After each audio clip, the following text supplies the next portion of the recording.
घुमड़ते बादल हेडिंग से ही पता चल जा रहा है कि क्या होगा इसमें।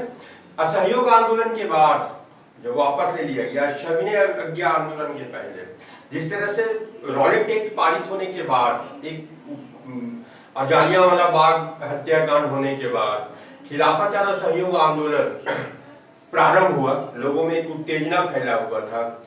असहयोग आंदोलन वापस लेने के बाद वो एक सुषुप्तावस्था में रहा, लेकिन 27 आते आते फिर से आदमी जो है उद्वेलित होना प्रारंभ हो गया ना। उसी तरह से जैसे वर्षा आने के पहले जो बादल, घुमड़ते बादल जो होता है, वही स्थिति है। सविनय अवज्ञा आंदोलन के पहले जो जनता के बीच में उद्वेलन हुआ था, है ना, उसी को ध्यान में रख करके चैप्टर को लिखा गया है ना। 8 नवंबर 1927 को एक आयोग का गठन किया गया ना। आयोग का गठन किया गया था इसलिए कि भारत क्या इस योग्य हो गया है कि वह संवैधानिक सुधारों में हिस्सेदारी कर सके, है ना। इसी के बारे में सिफारिश करना था इस आयोग का। इस आयोग को के जितने भी सदस्य थे सब गोरे थे, क्योंकि भारत का के बारे में ही संविधान माने भारतीयों को शामिल करने के बारे में या संवैधानिक अधिकार देने के लिए ही इस आयोग का गठन किया गया, और एक भी भारतीय मेंबर इसमें सम्मिलित नहीं था। नतीजा हुआ कि इसका विरोध करने का फैसला किया गया ना, कोई भी भारतीय इसमें सम्मिलित नहीं हुआ था। इस आयोग का बहिष्कार करने का निर्णय लिया गया ना। अब इसका जो बहिष्कार का निर्णय हुआ उसका लिबरल फेडरेशन जो है ना, वो इसका समर्थन किया ना। तेज बहादुर सप्रू थे उसके नेता, भारतीय औद्योगिक और वाणिज्य कांग्रेस, है ना, और हिंदू महासभा ने भी इसका समर्थन किया बहिष्कार का ना। ठीक है।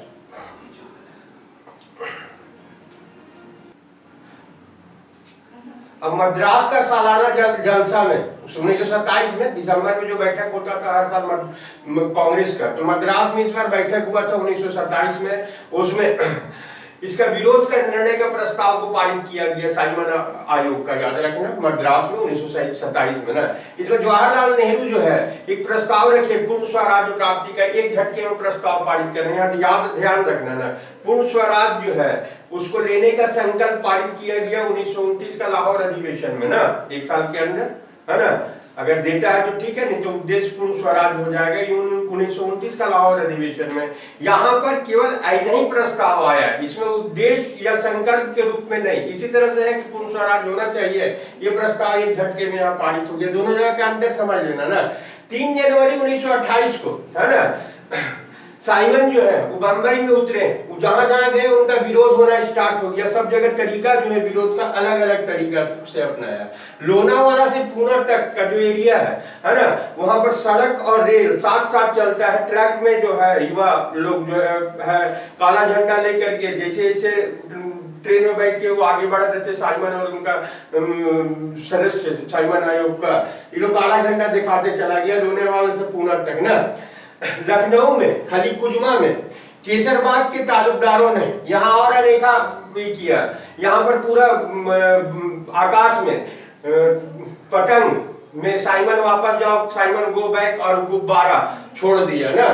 1927 में जवाहरलाल नेहरू जो है वो समाजवादी विचारों से प्रभावित होकर के अंतर्राष्ट्रीय कांग्रेस में बैठक का भाग लेने के लिए ब्रुसेल से गए थे ना, यूरोप में। वहां से लौटे तो सोवियत संघ भी गए थे, मैंने समाजवादी विचार से प्रभावित थे जवाहरलाल नेहरू। सुभाष चंद्र बोस जो है वो भी समाजवादी विचार से प्रभावित थे, लेकिन उनका जो विचार था वो उतना वैज्ञानिक नहीं था जिस प्रकार का जवाहरलाल नेहरू का था ना, स्पष्ट और वैज्ञानिक ना।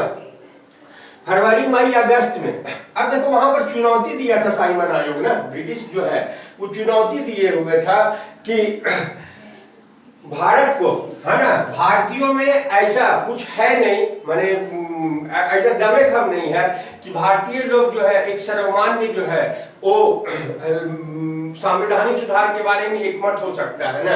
इस चुनौती को स्वीकार किया गया। फरवरी मई अगस्त 1928 में एक सर्वदलीय बैठक आयोजित किया गया और वहां पर नेहरू को अध्यक्ष बनाया गया। अध्यक्षता में एक माने ई जारी करने के लिए सबका बैठक से, है ना, हम लोग का ये डिमांड है, उसके लिए उसको नेहरू रिपोर्ट के नाम से जाना जाता है ना। अच्छा देखो, नेहरू रिपोर्ट के इसमें डोमिनियन स्टेट का डिमांड किया गया नेहरू रिपोर्ट में ना। क्या क्या किया गया? डोमिनियन स्टेट का डिमांड किया गया। डोमिनियन स्टेट का मतलब कुछ जैसे आयरलैंड में डोमिनियन स्टेट दिया गया था, महत्वपूर्ण डिपार्टमेंट अंग्रेज के जिम्मा, बाकी जो है कम महत्व वाला जो है वो इंडियन के जिम्मा ना। डोमिनियन स्टेट इस रूप में चलाना था ना। और अन्य ब्रिटिश उपनिवेश में भी उस तरह का दिया गया था, भारत में भी उस तरह का डिमांड होने लगा। अलग निर्वाचक मंडल को इस रूप में करना था, मन विरोध करना था अलग, जो मुस्लिमों को दिया गया था। इसमें बोला गया था कि जहां मुस्लिम जो है अल्पसंख्यक है वहां पर तो उन लोग को दिया जाए आरक्षण, लेकिन जहां मुस्लिम बहुसंख्यक है वहां इस तरह का आरक्षण का व्यवस्था न हो ना। वयस्क मताधिकार का डिमांड किया गया, महिलाओं के लिए समान अधिकार का डिमांड किया गया, यूनियन बनाने का डिमांड किया गया, और धर्म का राज्य से पृथक्करण का डिमांड किया गया ना। अब देखो मोहम्मद वली जिन्ना जो ये था कि मुस्लिमों को जो बहुसंख्यक जहां पर है वहां पर आरक्षण न दिया जाए, उसके खिलाफ में थे। नतीजा हुआ कि वो एक अलग से अपना फॉर्मूला दिए ना, नेहरू रिपोर्ट से अपने आप को अलग करके 14 सूत्रीय फॉर्मूला दिए थे ना नेहरू, ये मोहम्मद अली जिन्ना। इनका फॉर्मूला और नेहरू रिपोर्ट हम लोग अलग से पढ़ लिया जाएगा ना। लखनऊ पैक्ट भी अलग से पढ़ा जाएगा, पुणे पैक्ट भी अलग से पढ़ेगा, गांधी इरविन के बीच में जो समझौता हुआ था उसको भी अलग से पढ़ा जाएगा ना। अब देखो जवाहरलाल नेहरू के नेतृत्व में युवाओं ने, ये तो हो गया नेहरू रिपोर्ट का डिमांड। जवाहरलाल नेहरू के नेतृत्व में युवाओं ने डोमिनियन स्टेट जो है उसका दर्जा जो है उसको उसके जगह पर पूर्ण स्वराज का दर्जा, पूर्ण स्वराज का डिमांड यहाँ पर रखे हुए थे ना।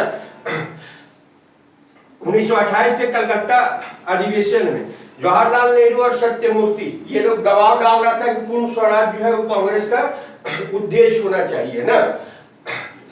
ये दोनों कोई का यही डिमांड था है। 1924 में गांधी जी जो है खराब स्वास्थ्य के कारण उनको भी कर दिया गया था। अब साइमन आयोग का जो है रिपोर्ट के बाद गोलमेज सम्मेलन का आयोजन किया गया वहां पर इंग्लैंड में है ना, लंदन में 1929 में। अब देखो यहाँ जो ये लोग डिमांड कर रहा था, युवा लोग जो डिमांड कर रहा था, जिसका नेतृत्व कर रहे थे जवाहरलाल नेहरू और सत्यमूर्ति, कि कांग्रेस जो है डोमिनियन स्टेट पर बात नहीं करना चाहिए बल्कि पूर्ण स्वराज्य के रूप में करना चाहिए। गांधी जी और मोतीलाल नेहरू लोग मैंने समझा रहे थे कि अभी बहुत मुश्किल से डोमिनियन स्टेट पर एक सर्वसम्मति बना है, पूर्ण स्वराज करने से थोड़ा सा ये हो जाएगा, अधिक हो जाएगा वो।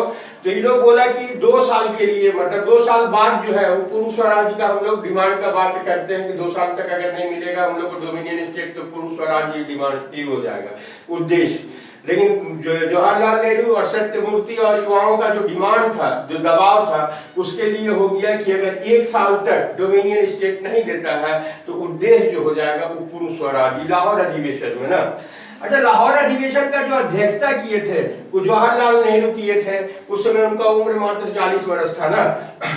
लेकिन उनके साथ ही क्या था ना कि ऊपर वाला लोग का पावर के चलते अध्यक्ष बने थे। कहा कि 18 प्रांतों में सिर्फ 3 प्रांतों में ही जवाहरलाल नेहरू को बहुमत प्राप्त हुआ था, वहीं से प्रांतीय समिति 3 सिर्फ प्रांतीय समिति 18 में जो है उनका सपोर्ट किया था, फिर भी अध्यक्ष चुने गए थे ना।